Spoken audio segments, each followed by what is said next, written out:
l'émission Parole de femmes. Aujourd'hui, nous allons voir comment rester en feu.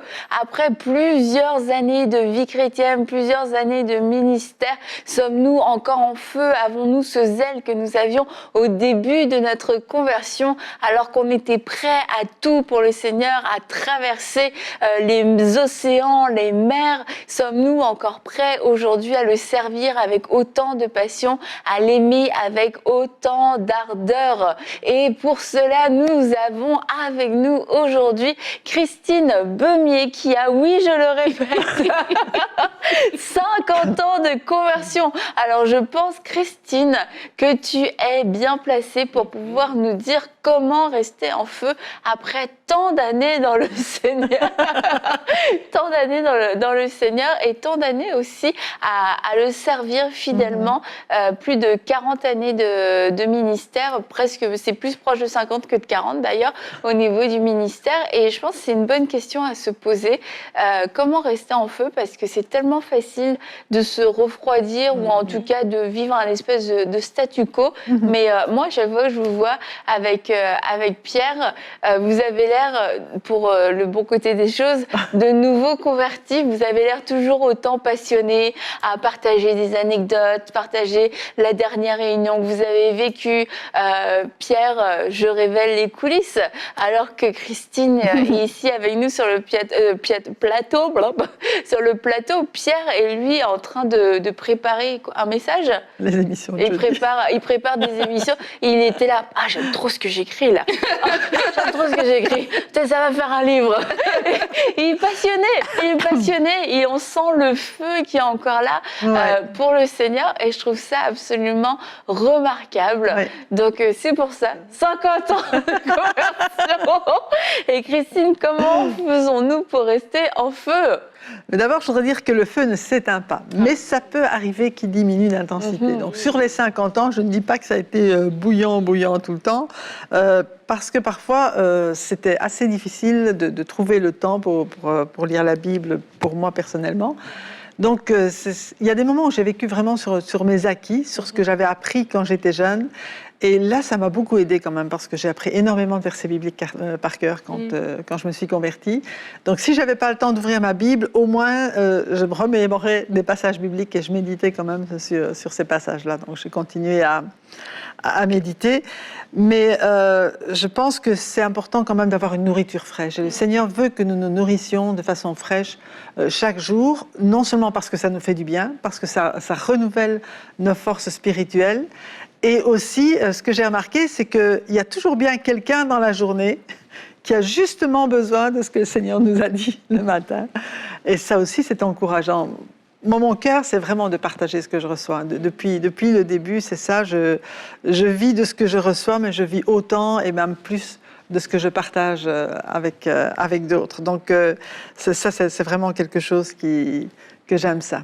Et puis aujourd'hui, je pense que Dieu nous appelle encore plus. Il nous rappelle vraiment l'urgence de se rapprocher toujours plus de lui. C'est ça, le feu, il est en lui, il est dans sa présence et on n'a pas fini, quoi. La vie est loin d'être finie pour qui que ce soit et Dieu prépare des choses nouvelles. Depuis des années, il nous dit « je vais faire une nouvelle chose » et je crois qu'on est maintenant au seuil de cette chose nouvelle, mais on a besoin d'être plus encore ancré en lui, de s'approcher de lui. Et c'est l'appel que Dieu lance maintenant partout dans le monde. C'est pareil, quoi. C'est vraiment le Saint-Esprit qui dit plus proche de Jésus. Et aussi savoir que chaque jour, c'est un jour nouveau. Chaque jour, c'est pas le jour d'hier, c'est le jour d'aujourd'hui. Chaque jour, c'est important de louer le Seigneur, vraiment de le reconnaître dans toutes nos voies, dans tout ce qu'il a préparé pour nous, dans cette relation avec lui, dans un amour renouvelé pour lui et avec lui, et puis de le laisser conduire la journée. Ouais. Alors, je dis pas, on a tous nos programmes. Moi, j'aime bien avoir, aujourd'hui, je vais faire ça. Et puis juste que chaque fois, ou presque, le programme est bouleversé parce qu'il y a une telle personne qui est là, qu'il faut aider d'abord, qui est prioritaire, il y a telle chose qu'il faut faire. Mais savoir que, OK, j'ai mon programme, mais Dieu a son programme et le sien est meilleur. Ouais. Et ça, c'est vraiment extraordinaire. bon, plein de choses. Hein.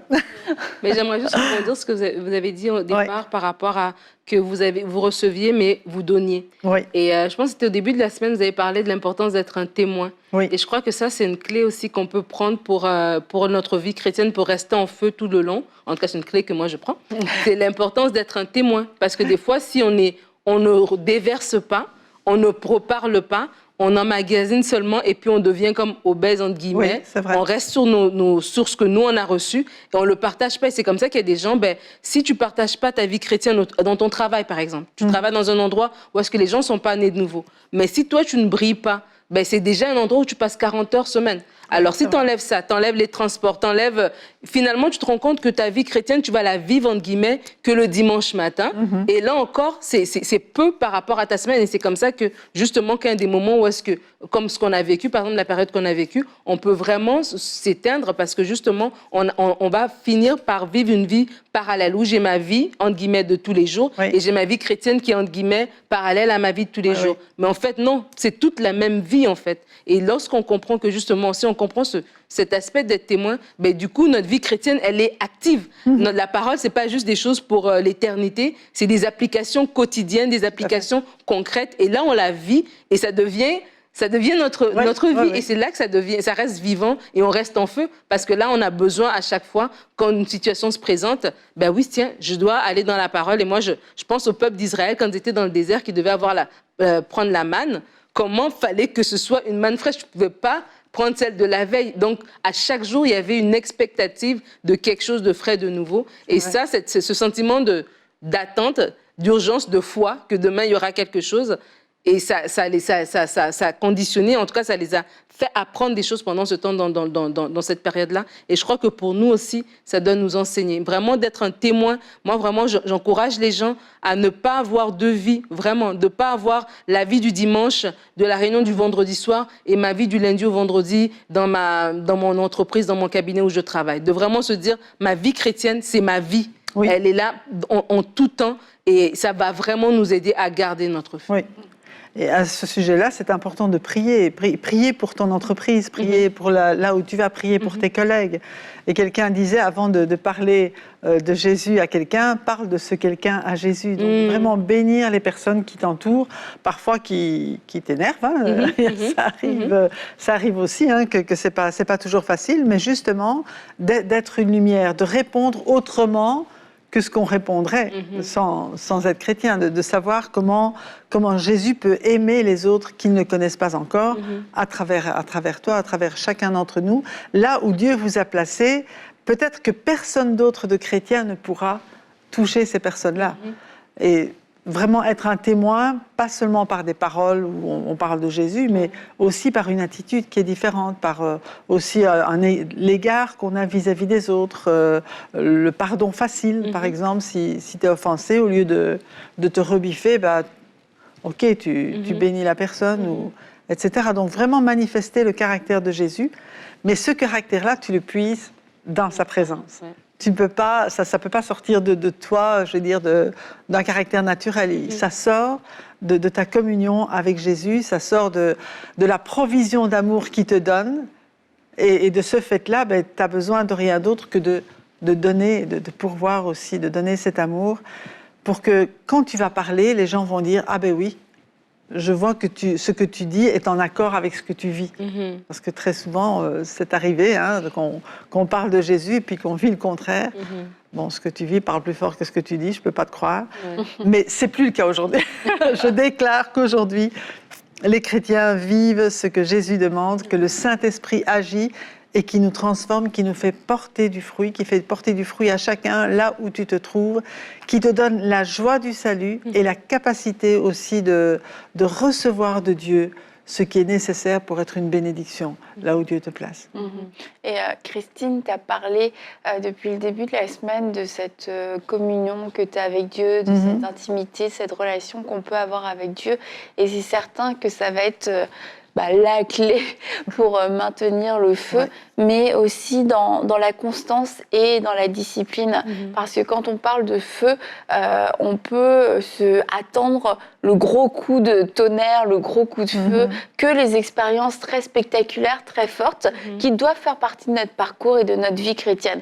Il y a tous des moments où Dieu vient nous rencontrer, on est bouleversé, il y a des points tournants, mais c'est pas tous les jours en fait.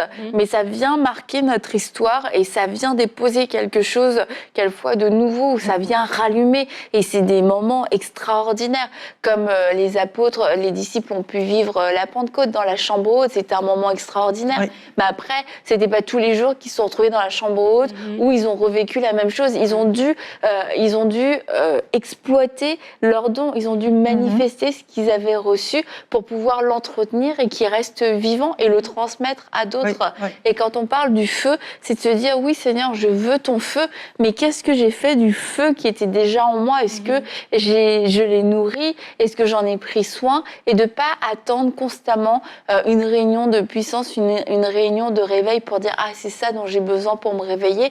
C'est de se dire non, chaque jour je peux nourrir ce feu par des temps que je passe dans la parole de Dieu, des temps que je passe avec Dieu en train de lui parler tout simplement, en train de me nourrir de ses promesses, de me nourrir des paroles qu'il m'a données à moi spécifiquement, les redire, les proclamer, les partager, en parler avec Dieu. Et tout ça, c'est des choses qui vont nous permettre de maintenir le feu. Et oui, il y aura des choses, des moments forts. J'ai lu une phrase l'autre jour que je paraphrase totalement, mais j'ai l'impression que ça va bien sortir. Je paraphrase vraiment bien, de haute qualité. Le spectaculaire raconte de bonnes histoires, mais la constance construit une vie. Amen. Ouais, ça sonne Oui, vraiment bien. absolument. Je le paraphrase, certes, mais bon, j'ai mis un petit peu de mon grain de sel. Et c'est vrai, le spectaculaire, c'est une bonne histoire, c'est un bon témoignage, c'est le waouh, mais ça fait pas une vie parce qu'entre les waouh, qu'est-ce qui s'est passé et pour vivre l'autre prochain waouh et ne pas être complètement par terre, ça va être la constance, ça va être notre discipline qui va faire que à chaque fois que Dieu va venir nous rencontrer, c'est pour nous amener plus loin, c'est pas pour nous sortir du trou, c'est pour nous amener de gloire en gloire. Et ça, la constance, encore une fois, c'est pas glamour, c'est pas waouh, mais c'est tellement puissant. Et si on veut vivre en feu, je crois que la constance, c'est indispensable. Et ça me fait penser au frère Bouchard, on en a souvent parlé. Oui. Mais le frère Bouchard, il passe du temps chaque jour à lire sa Bible. Il lit sa Bible, je ne sais plus combien de fois par an. Mais quelle constance!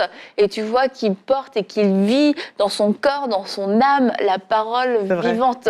Et c'est pas juste un ange qui vient le visiter une fois par tous les 10 ans. Non, c'est aussi cette constance, sa vie de constance et d'amour pour le Seigneur qui porte du fruit jusqu'à aujourd'hui. Il rayonne. Ah oui, totalement. C'est extraordinaire, on le voyait encore il n'y a pas longtemps. Et aussi, ce qui est important, c'est la reconnaissance. Vraiment de pouvoir reconnaître l'œuvre de Dieu et être reconnaissant, louer le Seigneur, et peut-être dans les petites choses de la vie, peut-être dans les petits événements, tu sais, une bénédiction... Des choses toutes simples, mais de voir comment Dieu, lui, il est fidèle, il est pas à pas. Jésus a dit, je suis avec vous tous les jours jusqu'à la fin du monde. Et il est vraiment avec nous tous les jours jusqu'à la fin du monde. Et le Saint-Esprit est vraiment avec nous tout le temps, mais il faut le reconnaître, il faut le déclarer aussi et se réjouir de sa présence. Donc ça aussi, ça alimente le feu, de voir... et de constater et de déclarer cette fidélité de Dieu, cet amour de Dieu qui nous poursuit. Dans le psaume 23, on dit « La bonté de l'Éternel m'accompagneront tous les jours de ma vie », mais en fait, le mot, c'est « me poursuivront ». On est poursuivi par la grâce, le bonheur et la grâce que Dieu veut nous donner, tellement il nous aime. Et ça aussi, ça alimente le feu dans notre vie, de reconnaître Dieu qui agit et de rester justement en communion, en contact avec lui par la louange, par la prière, c'est quelque chose de constant. Il est là tout le temps. Tu as un petit problème, mais tu dis Seigneur, j'ai besoin de toi maintenant. Et puis on voit Dieu agir dans la situation, ou bien on voit une grâce qui nous vient, merci Seigneur, c'est extraordinaire, tu prends soin de moi. Donc c'est cette relation aussi qui est qui alimente le feu et qui nous permet de vivre avec Jésus. Quand tu parlais à la belle, j'avais cette image d'un feu de foyer. Tu sais, à la maison, on avait un foyer et je me rappelle, pendant l'hiver, des fois, on l'allumait comme ça, là, c'est chaleureux, puis c'était le soir et tout. Et je me rappelle une fois quand mon mari allumait, il allume le feu et puis après, à un moment donné, il se lève, il prend le bâton, là, il le mélange, il rajoute des nouvelles bûches pour que le feu continue. Oui. Et en fait, je me disais, quand tu parlais, je me dis, en fait, mais c'est ça quand on parle de garder le feu, c'est que oui, je suis rentrée dans la vie chrétienne, mais des fois, quelque chose aussi qui fait que je n'avance pas, je ne garde pas mon feu, c'est que je ne grandis pas.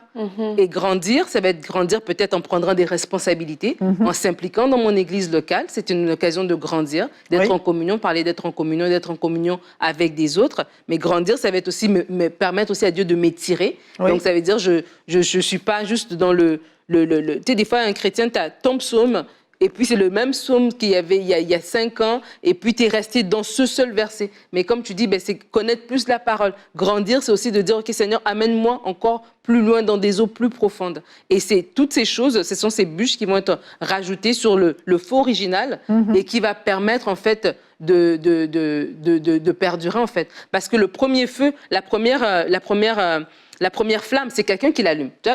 C'est lui, c'est mon mari qui met le feu, qui allume le feu. Mais après, le reste, c'est la première bûche qui elle-même entre guillemets, se maintient ou se rallume ou contacte les autres pour garder ce feu-là. Donc, c'est de dire que oui, je suis venue au Seigneur, quelqu'un m'a présenté l'Évangile, j'ai cru, le Seigneur a travaillé mon cœur, j'ai cru. Mais maintenant, pour grandir, moi aussi, je dois participer dans cette action pour pouvoir justement maintenir ce feu et le garder. Oui. Et en parlant de feu, en parlant de bûches, on prend souvent cette image de plusieurs bûches ensemble, ça dégage un bon feu, mais si tu retires une bûche du feu, elle va progressivement diminuer, et c'est d'où l'importance aussi, pour garder le feu, d'avoir cette communion fraternelle. Il y a beaucoup de chrétiens qui sont un peu solitaires, mais c'est vraiment le temps, même avec les temps qu'on vit maintenant, de se rapprocher les uns des autres, parce qu'on va s'enflammer les uns les autres plus pour Jésus. Et puis c'est un corps, nous sommes le corps de Christ. Jésus a vraiment toute la parole de Dieu nous parle, le royaume de Dieu, l'Église, le corps de Christ, etc. Tout ça fait référence vraiment à un ensemble de chrétiens, pas un chrétien isolé, tout seul par-ci, par-là. Alors, c'est vrai que je crois que c'est vraiment le temps de se rapprocher les uns des autres. Et peut-être qu'il y a des guérisons qu'il faut avoir, peut-être qu'il y a eu des blessures, on parlait dans d'autres émissions d'amertume ou des choses comme ça, mais vraiment de venir devant le Seigneur et de demander cette guérison de Dieu pour revenir dans le foyer, pour revenir brûler avec les autres. On parle d'un réveil, le réveil il ne se fait pas tout seul. Même l'évangélisation, ça ne se fait pas tout seul, ça se fait en groupe, ça se fait ensemble et on s'encourage les uns les autres. Donc je crois que plus on va être proche de Jésus, plus on va se rapprocher les uns des autres. Parce que la communion avec Dieu, la communion avec le Saint-Esprit, ça ne va pas nous séparer des autres. Ce n'est pas le Saint-Esprit et moi, c'est le Saint-Esprit et nous. Et ensemble, on va pouvoir vraiment brûler de plus en plus et enflammer. Est-ce que je peux vous poser une question? Vas-y. Excuse-moi. Vas-y. Je vais vous poser une question justement parce que là on dit de rester, de garder son feu. Et là vous venez parler de la communion fraternelle. Oui. Et vous avez 40 ans de ministère. Comment est-ce que quelqu'un justement peut se dire oui, moi j'ai essayé de cette manière-là, mais j'ai vraiment été blessée, j'ai été déçue, peut-être même par des ministères. Oui, comment passer par-dessus ça? Comment trouver justement, même en tant que ministère aussi, on a aidé des gens et des gens sont partis, etc. Comment vraiment oublier ou guérir de ça et revenir dans le foyer pour continuer? Mais d'abord, croire que c'est possible. Croire que c'est possible et vraiment demander au Seigneur, peut-être le chemin, peut-être les personnes. Je crois que Dieu est capable de mettre sur notre route là où les personnes qui vont nous aider à rejoindre un groupe, une église qui va vraiment être une bénédiction et une guérison. Oui. Croire que c'est possible, parce que beaucoup sont découragés en disant « mais non, moi je n'irai plus jamais à l'église parce que j'ai vécu ceci ». Mais non, c'est vraiment une arme du diable aussi, c'est pas juste, mais Dieu est celui qui guérit. et vraiment déposer, on parlait dans une autre émission de déposer ce fardeau, de déposer cette amertume. Donc il y a cela à faire et dire Seigneur, toi tu veux le meilleur pour moi, puis je te fais confiance. Mais je ne veux pas être stérile, comme un chrétien dans un pot de formol, en disant il est séparé du corps. Mais je veux vraiment que ma vie porte du fruit pour toi. Alors conduis-moi vers cette guérison, conduis-moi vers cet amour renouvelé. Donne-moi d'expérimenter c'est quoi l'amour fraternel avec des frères et des sœurs. Et Dieu va mettre, je suis sûre que Dieu est un Dieu qui veut ça, et il va mettre sur votre chemin des personnes qui vont pouvoir vous aimer, vous encadrer, vous consoler et vous permettre de repartir sur de bonnes bases. Et c'est important d'avoir aussi un entourage qu'on choisit. Oui, bien sûr. Des gens qui nous amènent toujours à aimer Dieu plus, qui vont nous inspirer. On se dit, wow, c'est des personnes, c'est rafraîchissant. Oui. Ils te parlent de ce qu'ils vivent très simplement avec le Seigneur ou de ce qu'ils veulent vivre. Et tu sens que tu sens que ça allume le feu en toi, tu sens que ça te fait du bien. Et c'est important de ne pas s'isoler parce qu'on se priverait de ces moments de grâce, on se priverait de cette aide. C'est comme, est-ce qu'il avait ça, Omer, aussi, quand il faisait le feu, le soufflet? Il y a des discussions qui sont inspirées et inspirantes. Et ça fait comme ce soufflet, ça vient mettre de l'air et ça fait monter le feu, ça fait monter la flamme. Et je crois qu'on doit tous, et ça doit être notre prière si ce n'est pas le cas, mais tous avoir un entourage de cette qualité, un entourage qui est en feu. Et quand on se rassemble, eh bien, ça se communique, ça se propage, ça se répand. Et quelquefois, on peut arriver, on est peut-être un peu moins en feu, notre flamme à nous peut être un peu plus basse. Et puis au contact de cette personne, un repas, quelquefois un repas anodin, on ne s'est pas vu à l'église et tout, c'est juste on a partagé un repas et puis pendant le repas, la personne elle peut peut-être te parler d'un livre qu'elle a lu et puis commence à booster sa foi, puis la manière dont elle le raconte, toi ça vient booster ta foi et on se dit merci Seigneur parce que tu as répondu à ma prière de cette façon-là et de ne pas se limiter par rapport à la manière dont Dieu peut amener le feu. Oui, il y a ces temps, on a vu ces temps de rencontres extraordinaires, il y a notre vie personnelle avec lui, ces temps de consécration, il y a ces temps qu'on vit aussi en groupe à l'église de façon corporative et aussi ces moments individuels, quelquefois des moments d'amitié, des moments d'échange, de partage et qui font tellement de bien. Et Christine, tu parlais aussi de la reconnaissance par rapport à ce que Dieu fait. Et puis, je voulais revenir sur ça, de ne jamais devenir familier avec ce que Dieu fait. Et quand on vient au Seigneur, il y a des choses... Oh, waouh, c'est merveilleux. Il y a quelqu'un qui a levé sa main à l'appel et puis on trouve ça beau et tout. Au moment où le prédicateur dit tout le monde baisse ses yeux et toi tu pries intensément, t'intercèdes pour tous les gens que tu connais pas dans l'église qui donnent leur cœur à Jésus. Et puis quand il y a quelqu'un qui lève sa main, tu pleures comme si c'était ta propre mère, ton frère, tu connais pas la personne. Et parce que tu t'émerveilles de ce que Dieu fait. Et puis de se dire, est-ce que maintenant, avec quelques années de vie chrétienne ou de ministère, est-ce que j'ai toujours ce même émerveillement? Est-ce que j'ai toujours ce regard d'enfant, en fait, de dire « Oh Seigneur, c'est toi qui l'as fait » et de se réjouir pour un salut, se réjouir pour une guérison, pour une visitation et de « Oh, on a l'habitude. » Quelquefois, on entend ça, puis c'est que ça donne du crédit à la personne. Oui, on a l'habitude. C'est comme, non, la Bible nous dit qu'à chaque fois, c'est une fête au ciel pour un seul qui se repent de ses péchés. Est-ce que nous, on peut diminuer notre émerveillement alors qu'au ciel, ils font à chaque fois. Chaque fois, c'est la fête. Une âme, bam, grosse fête. Et nous, nous, on a l'habitude. Mais chaque âme est tellement importante. Les anges, ils ne sont pas blasés. Non, c'est ça. C'est important que nous ne le soyons pas non plus, mais qu'on se réjouisse de ce que Dieu fait. Et souvent, quand on va à une réunion, on prie « Seigneur, étonne-nous ». Et vraiment, il nous étonne. Franchement, on est émerveillés. On sait que, par exemple, on prie pour les personnes qui se convertissent, on prie pour les malades. Et puis, mais même si on prie, même si on croit que Dieu va le faire, quand on le voit et quand la personne manifeste vraiment sa guérison, on est « Waouh, c'est quand même extraordinaire, Dieu ». C'est pas nous, c'est lui. Donc, oui, c'est important de rester émerveillé devant ce que Dieu fait. Et ça nous aide aussi à garder le feu. Et j'aimerais dire aussi que, je disais, la vie n'est pas finie parce que Dieu est en train vraiment de préparer son Église. Amen. Et ce que je veux, pour moi, en tout cas pour ma vie, c'est de faire partie de ceux qui préparent l'Église à recevoir l'époux, l'épouse à recevoir l'époux. Alors, bon, chacun sa part. Moi, j'enseigne quand même, j'enseigne pas mal. Et je trouve que c'est extraordinaire les temps qu'on vit. Alors, on sait qu'on attend le retour de Jésus depuis 2000 ans, mais on sait maintenant, c'est vraiment, plus on l'attend, plus on sait qu'il est proche, mais plus on sait que l'Église a besoin aussi continuer à être restaurée, même si aux yeux de Jésus, elle est déjà tellement belle, hein, tellement super parce qu'il l'a rachetée, mais qu'on puisse participer vraiment à cela.